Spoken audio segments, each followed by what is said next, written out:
ഇന്ന് രാവിലത്തെ അജണ്ടയിൽ ഇങ്ങനെ ബിസിനസ്സിൻ്റെ പേരേ ഇല്ല. ഇപ്പോൾ 1 മണിക്കൂർ കിട്ടി. അതെന്താണ് ഇവ ചെയ്യാൻ പോകുന്നതെന്ന് നോക്കുകയാണ്. ഞങ്ങൾ ഓടിച്ചു നോക്കുന്നല്ലേ ഉള്ളൂ, കിട്ടിയല്ല കയ്യിലിപ്പോൾ കിട്ടിയല്ലേ ഉള്ളൂ. അടിസ്ഥാനപരമായിട്ട് വഖഫ് ഇതിനെപ്പറ്റി എല്ലാം പുനർനിർവചനം ചെയ്തിരിക്കുകയാണ്. വഖഫിൻ്റെ കാര്യത്തിൽ മറ്റെല്ലാ വിഭാഗങ്ങൾക്കും പ്രാതിനിധ്യം കൊടുക്കുമെന്ന പേരിൽ കൊണ്ടുവന്നിട്ടുള്ളത് വഖഫ് സ്വത്തുക്കൾ ഹാൻഡിൽ ചെയ്യുന്നതിൽ നോൺ മുസ്ലിംസിനെ കൂടി ഉൾപ്പെടുത്താനെന്നുള്ളത് കൃത്യമായിട്ട് പറഞ്ഞിട്ടുള്ള കാര്യമാണ്. കഴിഞ്ഞ ആക്ടിലുണ്ടായിരുന്നു, കഴിഞ്ഞ 95 ആക്ടല്ല, അതിന് ശേഷം വന്ന ആക്ട്. ആ ആക്ടിലുണ്ടായിരുന്നത് വഖഫ് സ്വത്തുക്കൾ കൈവശം വെച്ചുള്ളത് ഒഴിപ്പിക്കാനുള്ള നടപടിക്രമങ്ങളാണ്. അത് റിപ്പീൽ ചെയ്തിരിക്കുകയാണ്. അപ്പോൾ ആരുടെ കൈവശമാണോ അത് അവർക്ക് തന്നെ ഉറപ്പിക്കാൻ പറ്റുന്ന വിധത്തിലുള്ള സംവിധാനങ്ങളാണ്. അങ്ങനെ പല കാര്യങ്ങളും ഇതിൽ വളരെ വ്യത്യസ്തമായിട്ടുണ്ട്.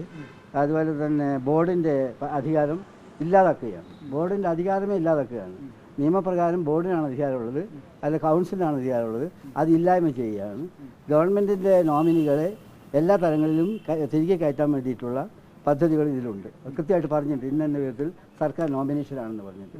സർക്കാർ നോമിനേറ്റ് ചെയ്തുകൊണ്ടുള്ള ഒരു വഖഫ് ബോർഡ് സർക്കാരിൻ്റെ ഒരു വിങ്ങായി പ്രവർത്തിക്കുന്ന സ്വഭാവത്തിലേക്ക് ഇതിനെ മാറ്റുന്ന വളരെ പ്രാകൃതമായ നിയമമാണ്.